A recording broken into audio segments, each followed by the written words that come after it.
వచ్చేసింది. ఏమి నీ కళ్ళకి మేము గంతలు కడితే మా కళ్ళలో దుమ్ము కొట్టి వచ్చేస్తావు? సారీ, రాత రాలేదండి, నేనే. మీరైతే మాత్రం మాతో వచ్చిన మనిషిని ఎగర చూపాతారా? అబ్బా ఏం న్యాయం అండి. అన్యాయం అనుకోండి, ఈ అన్యాయానికి వెంటనే కాంపెన్సేషన్ చేస్తాను. ఏమిటో అది? చూడండి, ఈ పక్కనే మా ఊరు. మీరందరూ మా ఇంటికి వచ్చి మా ఆతిథ్యం స్వీకరించి మా గృహం పావనం చేయమని ప్రార్థన. ఓహో, అదా సంగతి. రాదా, ఎంత సజ్జరాలివే. ఎందుకా పట్టుబట్టి ఇక్కడిగా వెళదా ఉన్నావు? పిక్నిక్ పేరుతో కాబోయే అత్తవారి ఇల్లు ముందుగా చూసి వెళదామన్నా? చూసావా నీ వల్ల ఎంత అల్లరు. త్వరగా పెళ్లి డిన్నర్ ఇస్తే అల్లరు మానేస్తాం. అగ్రీడ్. పెళ్లి కూతురు గారు దయచేయండి. ఏం నాయనా? మా కాలేజీలో చదివే కొందరు అమ్మాయిలు మన ఊరు దగ్గరగా ఎక్స్కర్షన్ వచ్చారమ్మా. ఇంత దూరం వచ్చారు కదా, మా ఇంటి దాకా రమ్మని తీసుకొచ్చారు. అమ్మా, ఈ అమ్మాయి అనురాధ. నమస్కారం.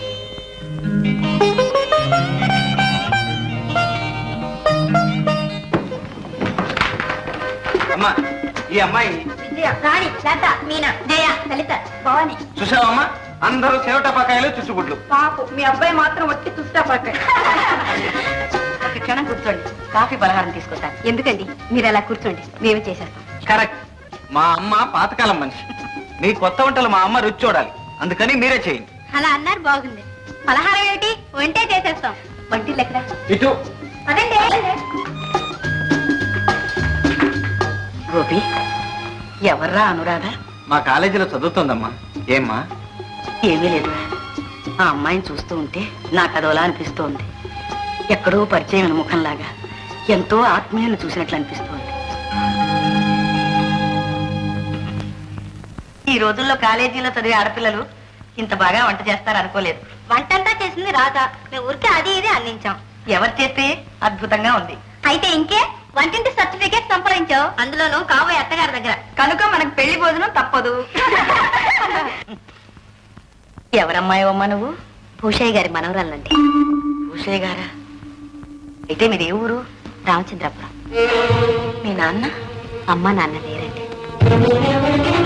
ఇంకేమండి, పేరు ఊరు అడ్రస్ అన్ని తీసుకున్నారు. ఇక వాళ్ళ తాతయ్యతో మాట్లాడి పెళ్లి ముహూర్తం పెట్టించి పెళ్లి భోజనం పెట్టాల్సిన బాధ్యత మీది.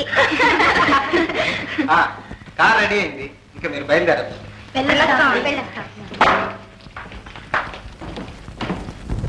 అమ్మా, ఇప్పుడు చెప్పమ్మా, ఎలా ఉంది నీకు కాబోయే కోడలు? ఆ అమ్మాయికి ఏమిరా? అయితే నీకు నచ్చినట్టేనా? గోపి, మనకి నచ్చినవన్నీ మనం అవుతాయట్రా? అదేమిటమ్మా, అనురాధ తప్పకుండా నీ కోడలు అవుతుంది. గోపి, అనవసరంగా మమతలు పెంచుకుంటున్నావు. వాళ్ళు చాలా గొప్పవాళ్ళు. వాళ్ళ తాహతకు మనం తోగలేము నాయన. అమ్మా, ఇందులో గొప్పలు లేవు, తాహతులు లేవు. మేమిద్దరం ఇష్టపడ్డాం. అయినా వాళ్ళ తాతయ్యకి ఇలాంటి పట్టింపులు ఏమీ లేవు. పైగా అనురాధ మాటకి ఎప్పుడూ అడ్డు చెప్పు. గోపి, నేను ఎందుకు చెబుతున్నానో అర్థం చేసుకో. నాకు తెలిసిన ఆయన మనకి పొత్తు కుదరదు. నువ్వు అనురాధను మర్చిపోవడం మంచిది. నువ్వెప్పుడూ ఇంతేనమ్మా. లోకమంతా మనల్ని ఏదో చిన్న చూపు చూస్తుందని నీకెందుకో ఉలుపు. మనం ఎవరికి ఎందులోనూ తీసుకోవమ్మా. నువ్వు చూస్తుండు, అనురాధని నీ కోడలుగా చేస్తా. ఎందుకు? 4 రోజుల్లో శుభవార్త తెస్తాగా, అప్పుడు చెప్పు.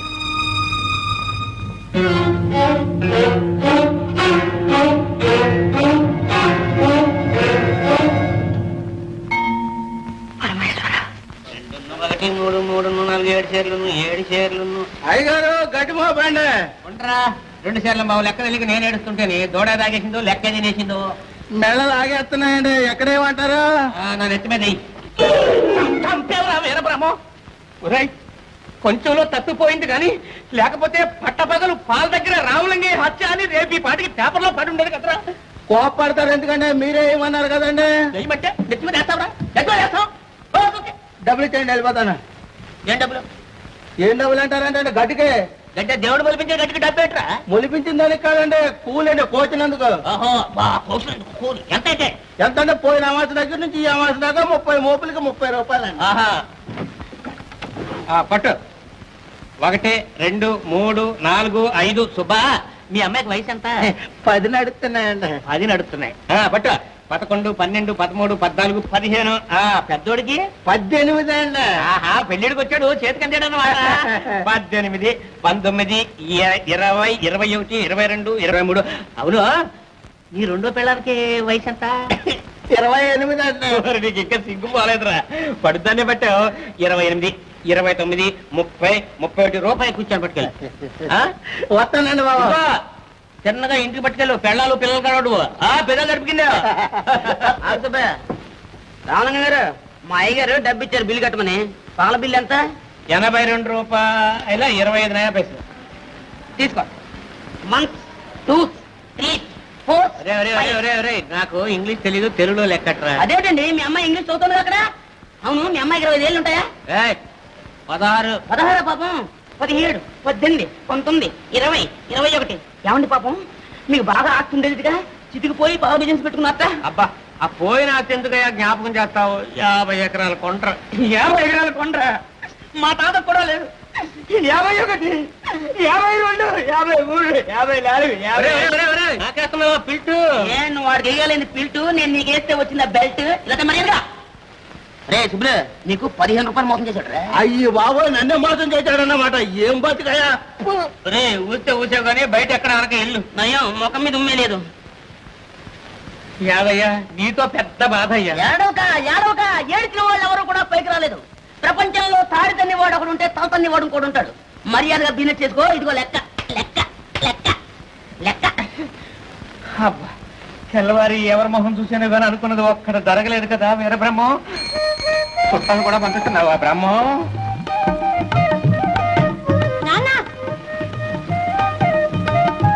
నువ్వో అమ్మా ప్రేమ, ఏ వచ్చేసావే? మా హాస్టల్లో భోజనం నాకు సరిపోవటం లేదు నాన్న, అందుకని చెప్పకుండా వచ్చేసాను. ఇక్కడ బాగా తిని బలం వచ్చినాక వెళ్ళి చదువుకుంటాలే. మన వంశంలో చదువు ఎవరికి అబ్బింది కనుక ఇప్పుడు చదివింది చాలు. ఇక నడు. మా నాన్న మంచి ఆ బస్తా ఏమిటి తల్లి? వేరుశనకాయలు నాన్న, వచ్చేటప్పుడు ఒక బస్తా తెచ్చుకున్నా, 2 రోజులు తినచ్చు. వీరబ్రహ్మం, బస్తా ఏరుశెలక్కాయలు 2 రోజుల? ఏనుగు పిల్ల అయి పుట్టవలసింది నా పిల్ల అయి పుట్టింది.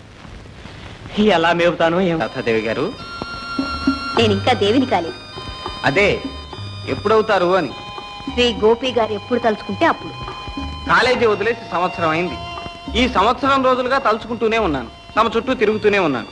అయ్యో పాపం, చాలా శ్రమ పడ్డారు. ఆ శ్రమకేం కానీ మా అమ్మ కూడా కోడలను చూసుకుని ఎంతో మురిసిపోయింది. కానీ ఏమిటి? ఇంత గొప్పింటి పిల్ల ఈ పేదవాణ్ణి చేసుకుంటుందా అని. ఓ, మీ అమ్మగారికి అనుమానం వచ్చింది. న్యాయమేగా? న్యాయం లేదు, ఏం లేదు. చూడు గోపి, ఇంతకాలం ఒక ఊళ్ళోనే ఉంటున్నాం, రోజు కలుసుకుంటూనే ఉన్నాం. ఇప్పుడు నువ్వు ఒక చోటికి నేను ఒక చోటికి వెళ్ళిపోతున్నావంటే విరహం అంటే ఏమిటో తెలుస్తుంది కదూ? కాదు, ప్రేమ అంటే ఏమిటో తెలుస్తుంది. Very good. అయితే మన ప్రేమ స్ట్రైట్ గా పెళ్లి దాకా పెడుతుంది అన్నమాట. తప్పకుండా. మీ అమ్మగారు అనుమానించినట్టు ఆస్తులు అంతస్తులు మనకు అడ్డురావు. మా తాత ఎలాంటి వారు కారు. ఊరికి వెళ్ళగానే నీ సంగతి అంతా చెప్పి ఉత్తరం రాస్తాను.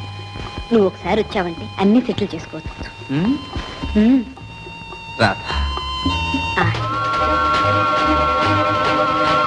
ట్రైనింగ్ టైం అవుతుంది, వెళ్దామా? సరే, పదం పద.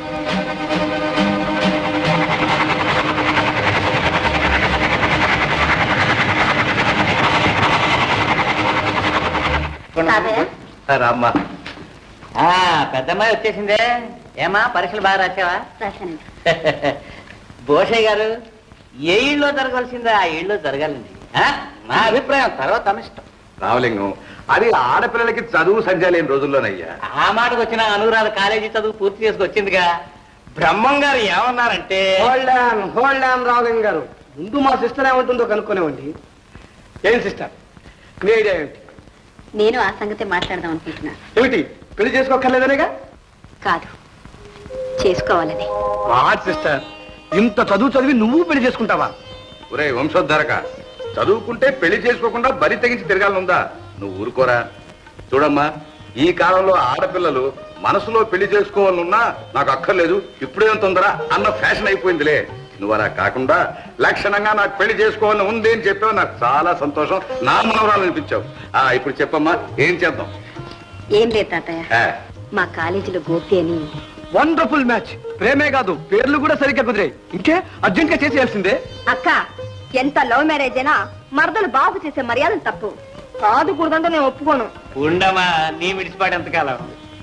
భూషయ్య గారు, చిన్నమ్మాయికి కూడా ఓ సంబంధం చూసి వెంటనే చేసేస్తే.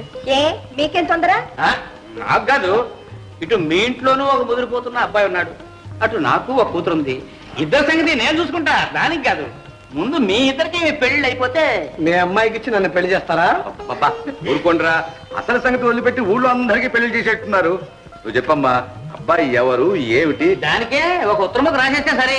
అడ్రస్ చెప్పమ్మా, ఉత్తరం రాసేస్తాను. నేనే రాస్తానండి. శుభం, ఈ వేళ తిది బాగుంది, వెంటనే వెళ్ళి రాసేయమ్మా. ఇంకా ఇదెన్నో లవ్ లెటరు?